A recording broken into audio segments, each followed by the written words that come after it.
옆에 계신 분들하고 서로 인사하겠습니다. 새벽에 하나님이 나오십니다. 새벽에 하나님이 나오십니다. 새벽에 하나님이 나오십니다.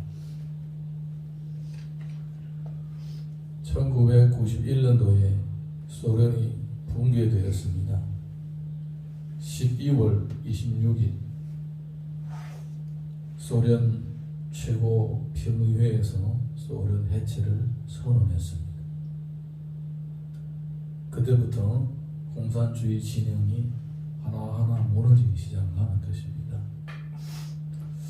소련을 개선했던 러시아가 그때부터 오랫동안 잠재되었던 그 경제적인 그 허점들이 나타나면서 위기가 다가오게 된 것입니다.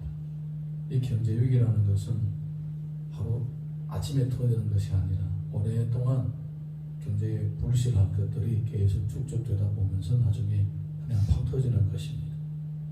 경제 위기가 터지고 그러니까 사람들이 살기가 어려운 거예요. 어느 정도 어려운가? 그 사람들은 빵을 먹잖아요. 그래서 이제 시골 사람들은 저절로 뭐 빵을 만들어 먹는데 도시 사람들은 빵 가게 가서 이렇게 빵을 며칠치를 사다가 집에다 놓고 이렇게 먹는 거예요. 근데 이제 빵 가게에 사람들이 줄을 서는데 끝이 안 보이는 거예요. 몇 킬로씩 서는 거예요. 절망적이죠. 아침에 갔다가 밤새워 하면서도 줄을 다 서도 자기 차례가 안 오를 정도로 그렇게 빵이 없는 거예요.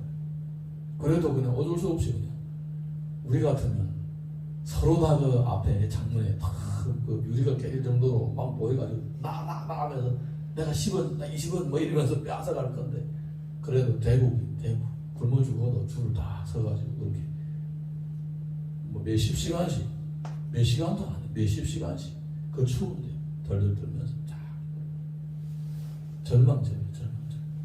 빵이 없는 거예요. 빵이. 아이러니하게도 1917년도 10월 달에 러시아 혁명이 일어났잖아요. 혁명이 일어나고 황제를 죽이고 가문들을 다 몰살시키고 뭐 혁명이 일어나가지고 혁명가들이 나라를 차지했죠. 근데 혁명을 할 때에 슬로건이 뭐냐면 우리에게는 빵이 있다. 그거였어요. 우리에게는 빵이 있다. 우리를 따르면 빵을 배부르게 먹는다. 그래서 우리 예전에 어릴 때에 러시아를 이렇게 러시아의 혁명 슬로건을 이렇게 생각하면서 우리 애 때에 어릴 때에 장난기 있어가지고 면보 허여牛奶 허여 그랬잖아요. 그게 러시아 혁명 때의 슬로건이었어요. 빵을 마음대로 먹게 하겠다. 그게 공산주의 혁명이었어요. 빵을 마음대로 먹게 해주겠다. 그런데 70 몇 년이죠. 74년 만에 이제는 빵이 없는 거예요. 절망적인 상황이 온 거예요. 어떻습니까? 예. 빵을 준다고 아주 멋진 미래를 보여줬죠. 그런데 한 세대 지나고 나니까 모든 것이 다 패배로 돌아가고 이제는 더 이상 빵을 줄 수 없는 상태가 된 것입니다. 사실은요, 이 공산주의 혁명은 성경에서 아이디어를 얻은 것이었습니다. 성경의 사도행전 보게 되면 아주 아름다운 공동체의 장면이 나옵니다. 거기에서 힌트를 얻어서 공산주의 혁명을 시작을 했는데, 근데 문제는 뭐냐? 성경에서 배워가서 성경대로 했습니다. 이게 문제인 거예요. 여러분, 우리는 성경대로 배워서 가서 살면 되는 게 아니에요. 우리는 성경에 들어와서 성경대로 살아야 될 사람들이에요. 이해가 되십니까? 네. 나의 사상, 나의 가치관, 나의 삶의 방식을 그대로 유지하면서 성경의 소스, 양념을 좀 갖다가 넣어가지고 내 인생의 맛이 달라지는 게 아니에요. 내 인생 자체가 하나님의 말씀이 역사하시는 그 범위 내에 그 가치관 안에 그 세계관 속으로 들어와야 되는 거예요. 그 안에서 예수님을 만나고 죄 사함의 은혜를 입고 그렇게 살아야 사도행전 2장과 4장의 그런 은혜를 체험하게 되는 거예요. 그냥 와가지고 좀 퍼가면 되는 줄 알고 그게 안 되는 거예요. 내면적인 변화, 영적인 변화가 안 일어나면 그냥 암 걸린 사람에게 좋은 음식을 먹이는 것과 똑같아요. 좋은 음식을 먹여야 되겠습니까? 치료를 해야지. 체질을 바꿔야 되지.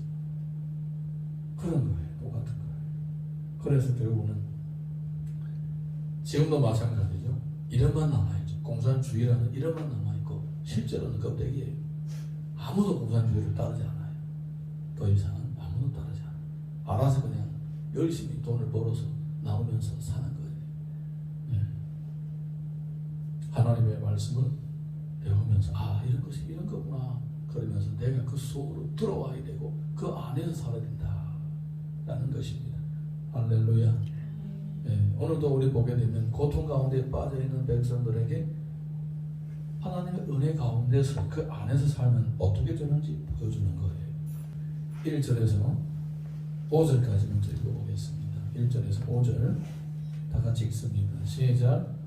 이새의 줄기에서 싹이 나며 그 뿌리에서 한 가지가 나서 결실할 것이요 그의 위에 여호와의 영 곧 지혜와 총명의 영이 모략과 진행의 영이 이제 곧 여호와를 경외하는 영이 강림하시니 그가 여호와를 경외하고 즐거움으로 사는 것이며 그의 눈에 보이는 대로 심판하지 아니하며 그의 들리는 대로 판단하지 아니하며 공의로 가는 자를 심판하며 정직으로 세상에 겸손한 자를 판단할 것이며 그의 입에 막대기로 세상을 치며 그의 입술의 기운으로 악을 죽일 것이며 공의로 그의 허리띠를 삼으며 성실로 그의 목을 삼으리라.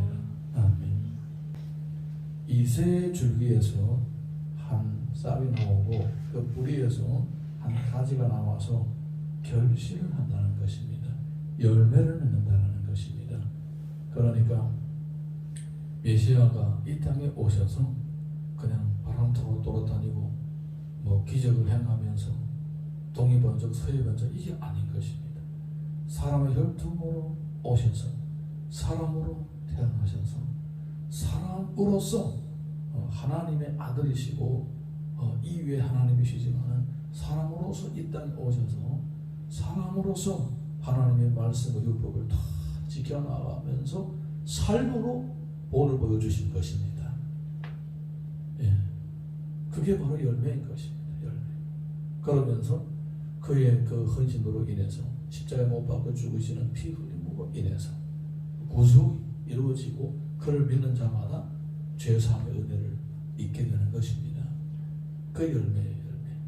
사실은 주의 열매는 십자가의 주기까지 순종하는 것이 그게 바로 열매였던 거예요. 그 십자가에서 죽으시고 피 흘리셔야만 구속을 다 이루는 겁니다. 그래서 주님이 못 박혀 죽으실 때에 가상칠언이라고 해서 십자가에서 7마디를 얘기하셨죠. 그 중에 한 마디가 다 이루었다. 다 이루었다. 하나님의 구속의 은혜를 다 이룬 거예요. 누구든지 이제는 예수님을 믿고 주님 안에 있으면 죄사함의 은혜를 체험하게 되고 하나님의 백성으로서 살 수 있게 되는 것입니다. 그거를 지금 미리 700년 전에 예언을 하고 있습니다. 그 위에 여호와의 영이 임한다는 것입니다. 그러니까 예수님은 단순한 그냥 우리와 같은 똑같은 사람은 아니라는 겁니다. 사람은 사람인데 그분이 또한 하나님이십니다. 완벽한 사람이시고 완벽한 하나님이신 것입니다. 그는 여호와를 경외함으로 즐거움으로 산다는 것입니다. 그의 공의와 정의와 공의와 정의로 세상을 심판하고 성실함으로 세상을 다스리시는 것입니다. 예. 그 다음에는 세상을 이끌어 가시는 것입니다. 메시아니 왕이십니다. 세상을 이끌어 가시는 것입니다.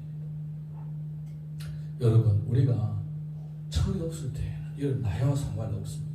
철이 없을 때는 정치가들이 멋진 슬로건을 딱 얘기하면 그냥 거기에 흥분돼가지고 그렇게 될 줄로 착각하는 거예요.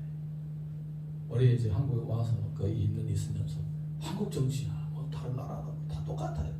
정치가들이 이렇게 내가 하겠다라고 좋은 정책을 하겠다라고 딱 얘기를 하는 사람들이 우와 결국은 어떻습니까?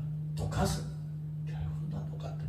결국은 일부분의 소수의 부자들이나 권력자들이 잘 사는 세상으로 굴러가는 것입니다. 아무리 좋은 정책을 펼쳐도 제일 먼저 혜택을 보는 사람들이 권력가들, 그 다음에 재력가들, 그 다음에 중산층. 나라가 망할 때가 되고 그럴 때야 겨우겨우 마지막에 거품이 터질 마무리를 낼 때야 겨우겨우 일반 백성들에게 조금 그냥 혜택 부스러기 떨어지는 거예요. 그 부스러기 보고 그냥 끝나는 거예요. 이 구조를 모르면 맨날 그냥 누가 정치를 잘 펼치고 나라가 잘 되고 천만에요. 여러분 정치가들이 국민들을 위해서 정치를 펼친 적을 본 적이 있습니까? 한국도 뭐 미국도 다른 나라도 마찬가지. 공산주의 나라 뒤져보세요. 어떻게 살았던가 그 사람들. 온갖 특권 다 누리면서 천국처럼 사는 거예요. 좀 사는 거예요. 네. 그렇게 사는 거예요. 공산주의 나라든 자본주의 나라 다 그렇게 살더라고요. 보니까 결국은 다 자기를 위해 사는 거예요. 자기를 위해서. 공의 저리 가라. 공의는 뭐야? 내가 뭐 호화롭게 내 목표 내 인생을 살아 이렇게 되는 거예요. 그래서 나라들이 계속 부패가 쌓이게 되고 그렇게 되는 거예요. 정치적인 목적, 자기 재산 축적 이런 것들을 하기 위해서 계속 하다 보니까 나라가 점점 썩어가는 거예요. 점점 문제가 생겨도 푸는 사람이 없어요. 네. 그런데 주님이 다스리시면 어떻게 되는가? 공의로 성실함으로 다스리겠다는 것입니다. 할렐루야. 공의라는 것은요, 공평과 정의가 담겨 있는 것입니다. 네. 억울한 사람이 없게 하고, 그리고 약자들을 이렇게 세워주고, 또 이 많이 가진 자들이 나눠주면서 살도록 그렇게 만들어가는 것이 그게 공의입니다. 10사람에게 하나씩 나눠주는 것은 공평한 것입니다. 그런데 아픈 사람에게 더 주는 것은 그거는 공의. 6절에서 9절 보겠습니다. 6절에서 9절 시작.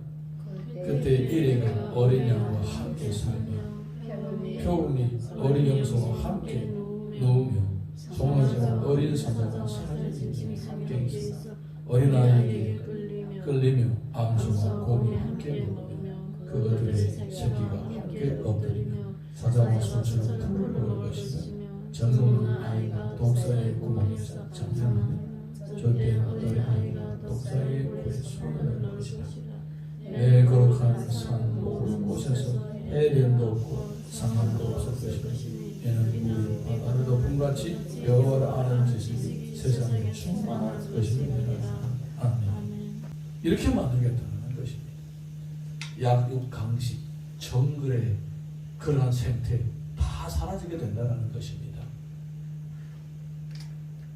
야수들이 지능들하고 어린아이들하고 같이 어울려도 서로 해를 끼치지 않게 되고, 아이들이 독사의 굴에서 독사하고 같이 놀아도 독사가 사람 부르지 않는, 서로가 서로에게 해를 주지 않는 이러한 모습들을 만들어 가신다는 것입니다. 그게 바로 주님이 이 땅에 오신 목적입니다. 그러면서 주님께서 여호와 열심으로 이것을 이루시겠다고 하고 하나님의 나라가 이 땅에 충만하게 된다는 겁니다. 물이 바다를 덮음같이 다 덮이게 되고 그렇게 점점 만들어가게 된다는 것입니다. 그래서 하나님의 이 놀라운 구원의 계획과 역사 가운데 이 하나님께서 역사하시는 이 비전 가운데 나도 공유를 하고 함께 동참하는 사람들이 하나님의 백성이요 하나님의 일꾼인 것입니다. 로마서 14장 17절 보게 되면 하나님의 나라는 먹는 것과 마시는 것이 아니요 오직 성령 안에 있는 의와 평화와 희락이라. 이게 바로 우리 신앙생활을 하는 최고의 가치인 거예요. 데살로니가후서 1장 5절 보게 되면 이는 하나님의 공의로운 심판의 표요 너희로 하여금 하나님의 나라에 합당한 자로 여김을 받게 하려 함이니 그 나라를 위하여 너희가 또한 고난을 받느니라. 이렇게 하나님의 나라를 이루기 위하여 해함이 없는 하나님의 구속의 역사가 이루어지는 이와 같은 이 주님의 계획 가운데 내가 거기에서 비전을 함께 나누고 사명을 가지고 헌신하면서 살아갈 때에 사람들은 우리를 통하여 하나님의 나라가 이루어지는 것을 보게 되는 거예요.